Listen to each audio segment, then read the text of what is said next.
started 110 years ago by two simple people, Mr. and Mrs. Hansen. They had a heart for hospitality and for some of the aged people around them they saw in their community, brought them into their home and provided a room for them, and that started the home. That simple spirit of wanting to honor the elderly started the Norwegian Christian home. Norwegian is in our name, and that's our heritage. It was started by Norwegians for Norwegian old ladies who were destitute. And so we've kept the Norwegian name, but obviously we serve everybody. We do not discriminate. In comparison to many facilities in the New York State, I think we rank, if not number one, certainly at the top with the services that we provide. And what I find most unique about Norwegian and what I love the most is how the Christian fellowship and the organization of helping other people is just so embedded in the entire facility. Everyone is so wonderful here. It's even the kitchen help, the housekeeping, they're all so wonderful. Like you'll get a kitchen helper walk by and there'll be a woman sitting in a chair and she'll stop to just tell her she loved her.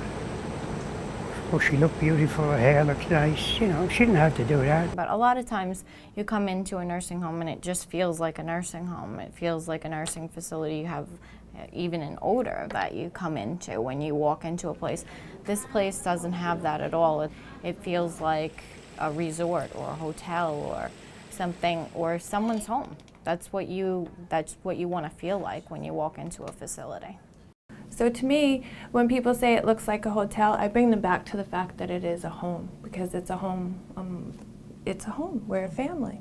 This is a family. You're not coming to a hotel to stay temporarily and it's not your home. To me, hotel means temporary, but it's gorgeous, it's beautiful, it looks like a hotel, but it is a home.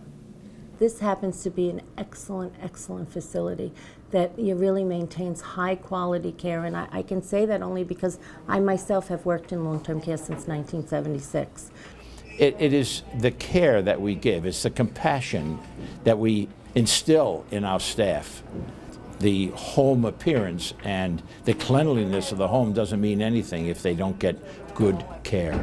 And so it's the staff that really makes the home, and that's what we emphasize. Being a nonprofit helps a lot because we're able to put more of our time and energy into our mission and focus on that. It sets us apart from other facilities. It's very hard to maintain the level of care that we have as a nonprofit because obviously we need support. Money is something that you can't get away from. You need that to take care of people well, and there is a gap. And we provide the services, and the services cost, and you know, knitting and cake sales will not do that anymore. We need people to step up to the plate and help us and believe in us and believe in the ministry that we're at right here. We've been able to get a lot of donations because people had a great sense of ownership of the home, and so when they passed on, made their wills, made their estate planning, they included the home.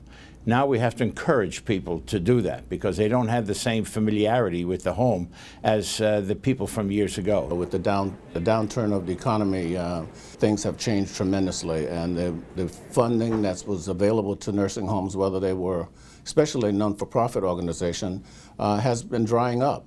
And we saw the need to continue, and in order to provide the type of services that we were accustomed to providing to our residents, we saw the need to do a little bit more with fundraising. Our funding comes mostly from Medicare and Medicaid. We all know what struggles that the government is having with those entitlements. And so in order to really survive and prosper, we need additional funds, and we have to get that from the community and from donors, our friends. Times have changed. We don't have the donors that we used to have years ago. We do have individuals in the community that still support us, but things have changed. People's needs have shifted as well, but we're still here and we're still trying to thrive and provide quality care. Because of the Medicaid cuts that we're facing, and because, you know, philanthropy has decreased because of the economy, any donations would definitely be used to help improve the quality of life of our residents. by providing them with more programs that are specific to their recreational needs and their hobbies, and to provide more time to just be with the residents and talk to them. Well, residents like a lot of entertainment, and so the funding would be very, very helpful to have more of that, and also for the supplies to do more creative projects. And there are a lot of innovative projects. We have a lot of diversity in the residents that live at the home, so it would broaden the type of activities we could offer the residents. Fundraising and donations from organizations outside of the facility would help us because it allows us to expand our programs.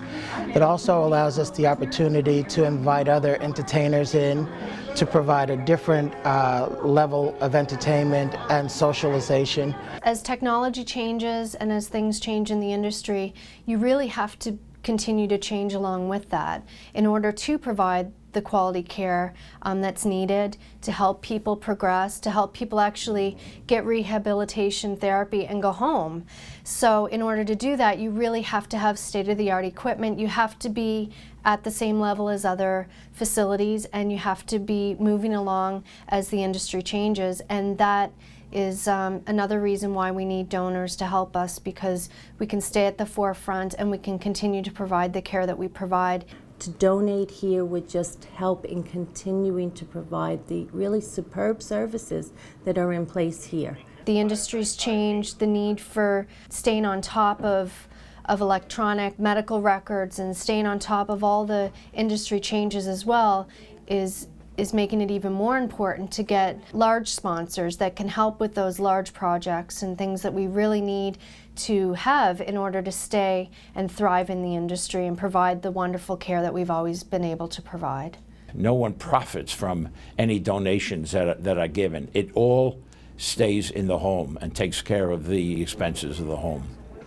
Well, there are some regulatory requirements that makes one eligible to become a tax-exempt organization, and demonstrating that to the authorities, we have been and are tax-exempt, which is a 501(c) corporation. It lets people know that to the extent that they can donate, not having to worry about fear of how the money is spent and so forth, and that we are governed by the tax laws and so forth. The donations that they make, they can also use it as a tax deduction for their own income tax purposes. The satisfaction of knowing that your money is going to a good cause, I think, is the benefit.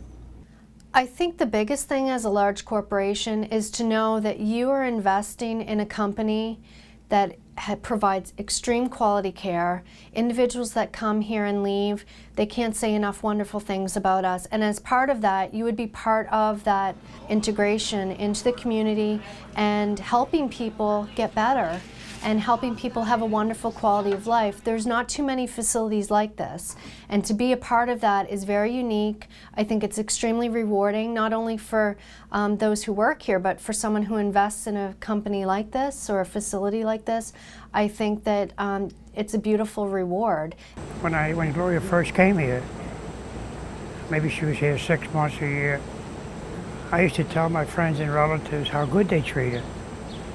And they always said to me, well, that's because you're there every day. And I says, no, there's people there, women there that don't get no visitors. And these girls put makeup on them, comb their hair, do everything. I may be sad when I'm leaving, but I'm happy because I know she's well taken care of.